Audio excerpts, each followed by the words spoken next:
Hello, adventurers. Today, I'm going to do something a little different. And I've had some questions in the past, which leads me to this.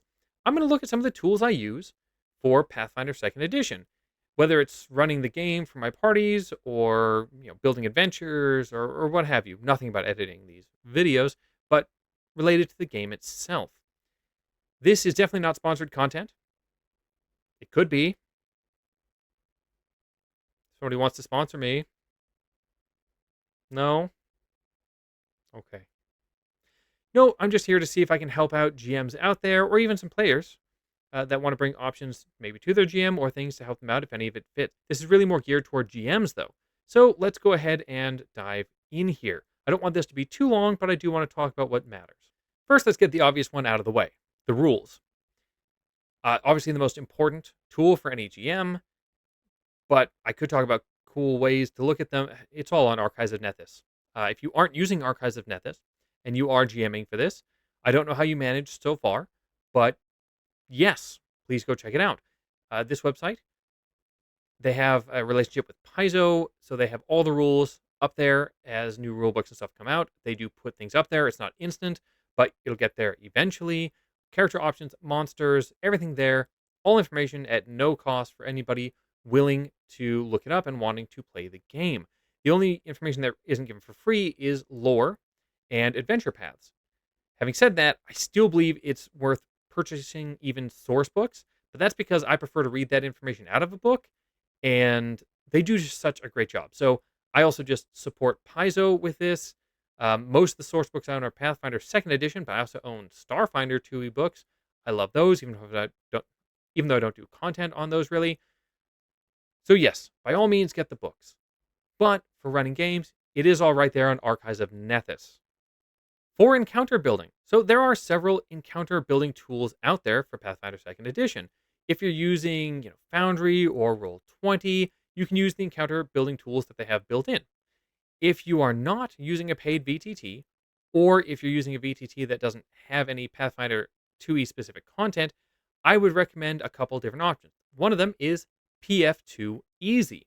It's a very light based, web based free encounter building tool. Because it's designed for Pathfinder 2nd Edition and because the monsters for the system are freely available, you will be able to use all current content when building your encounters that's been published, that is. It also takes into account the Paizo recommendations for building encounters, meaning, what's extreme, what counts for different, because the rules are actually quite clear. This allows you to set lethality for your party while working in the tool. And then you can, of course, run the encounter after building it, and you can save the URL for later, and you can even roll right there on the page. It's not going to do like cool dice things, but it will actually work. It will roll the numbers. Makes it very simple. The one downside I found to using that tool is that there's no like built-in way to keep track of the current health of the monsters in the encounter, so you'd have to keep that in mind. That being said, what I have used now for a while is the encounter building beta available for Path Builder 2e. This does have most of what you really need in an encounter builder. You can track different campaigns and add encounters to each of them. Granted, these are just combat encounters, but that's most of what you care to keep track of in an encounter builder. You can add creatures that you find on Archives of Nethys mostly, and you can even add in your players directly as long as they're logged into Path Builder 2e and they've connected to you as the GM. You can track initiative, creature health, the stats of both creatures and your actual party members. This all displays in window, just next to the initiative and all of that. But it is a beta, so there are some bugs. The hardest one for me with the player list is that the player list doesn't actually scroll. So you have to delete players and then you have to reconnect to them later and pull them back in because you can't scroll the list. So there's going to be bugs in there, easy enough to work around. I really, really highly recommend giving it a try. I'll be excited when and if they're able to keep working on it. I know I've read information that there's a lot to put up with the new Starfinder 2e that they're building out, so it might take some time. But yeah, I think they'll get there, and I really do like it as a tool. As for character building, as a GM, you may not be building player characters that you use in the games, but your players are likely going to want some tool that they can use. My recommendation, and you'll see me using this for other videos on the channel and things like that, is Pathbuilder2e. This is no surprise. This is kind of like the go-to unless you're having people use something like the VTT you're using and building them there. It is a paid tool, but it is a just one-time payment for each platform you want to use it on. I use it both mobile and web, so I've paid for both, but it's not exactly expensive. I don't know what it is right now. I think last time I checked, it was something like 7.99 US for one of the versions. It's a pretty low barrier to entry if you're doing all the other work. You can probably ask your players to shell out a one-time cost of $8 or whatever it may be right now in order to build up the characters. Saying all that, of course, you can try it out for free. There's just certain things you can't do for free. So, for instance, you can't use the free archetype system when you don't have the paid version. Pets aren't available. There are features that are going to be missing, and you will want the paid version if you're going to like play a full campaign, I think.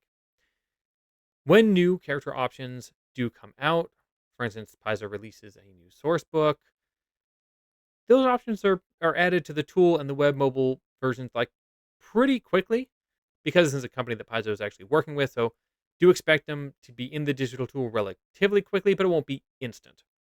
Now, even though this is more of a player-based tool that I'm talking about here, there's importantly a GM mode. And what this lets you do is it lets you, assuming all the players then put in your info and all that, it lets you bring up their player sheets for your own viewing. Why is this helpful? Because you might know the game better than anybody else in here. And you can actually help them figure things out with their character. You know exactly what they've chosen. Sometimes they might miss putting something in, or you might need to add a specific item that doesn't exist somewhere because you've made some custom thing onto their character sheet. You can add it directly. All that works really, really, really well. I'm very happy with the GM mode. So I think this is the ideal tool, even if you're using something, like Foundry or something like that. I still think it's worth having your players have Path Builder 2e. And that brings us to the VTT. There are a ton of great VTTs out there. Foundry, Roll20, Fantasy Grounds. So many that are going to work really well with Pathfinder 2e, just like they do for D&D 5e and others. My personal preference, though, and the recommendation I have for newer GMs out there, is Owlbear Rodeo. This is not as feature rich as those other options, nor does it contain specific add ons or rule sets for any specific system, but allows you and your players to easily move character around the environment, measure distances, add in mounts, condition indicators, hazards, all while maintaining it within the scenes you've got on the web, nothing to pull down. If you choose to use like optional dice rolling tools or encounter management tools, there's stuff in there for that too. You can just, there's some built by them, there are third party things. It's available though. So you can use this for free. The free version is pretty limited.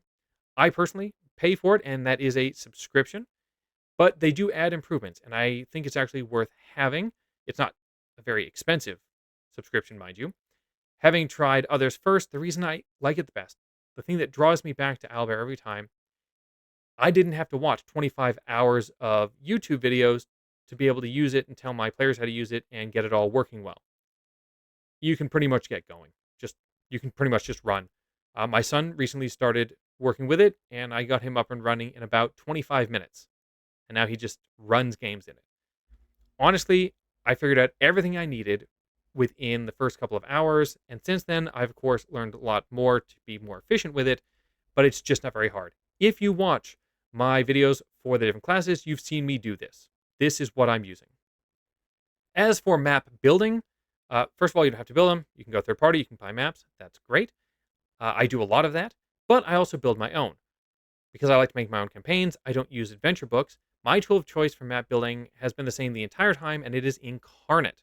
Incarnate is a subscription-based web tool for making maps. It provides a wide variety of stamps, tile sets for fantasy and now sci-fi. The toolkit makes it very useful. They update it all the time, adding more things in there. It's very easy to build maps that are at least decent looking. As you get good, you can make really cool looking stuff. So it depends how much time you want to put in there. But again, you've seen my maps because that's what I run all of my class encounters on. Granted, I show basically just the one map, but I've made quite a few, and it's really easy to make them. Last couple things I want to talk about. First is monster building. I don't think it's usually a great idea to build monsters. There's just a ton of them anyway. But if you really need to build something specific, I use monster.pf2.tools. This is cool. You can actually import creatures from Pathfinder2e as a template and then alter them, which is really fast. It'll help you keep the rules right. There's a lot to do here. You have to really know what you're doing to alter them. But I did want to bring it up because I think it is very fun. If you really want to make custom creatures, but there are so many, you probably don't need to. Putting it out there, there you go. Communication. Do I need to say anything? Everybody knows what platforms they like. Use your favorite. Discord is usually my go-to, but there's one other I use, which is Jitsi. Nothing special here, just pointing it out. I do recommend Discord, but then again, so do most people. So just trying to round out the fact that these are the tools I use. That's about it. So yeah, there you are. I hope those recommendations were helpful. There are links to all of these things that I use in the description. I recommend you taking a look at these, especially Owlbear Rodeo if you haven't as a VTT and you don't want to get deep into something more complicated. Thank you for following me along with this. If you want a specific video on anything I talked about here, for instance, a deep dive into Owlbear Rodeo or a deep dive into Incarnate, let me know. Happy to do it. If you happen to be one of the companies I talked about and you want to sponsor a video about one of those things, please reach out. Please. I would be happy to do that.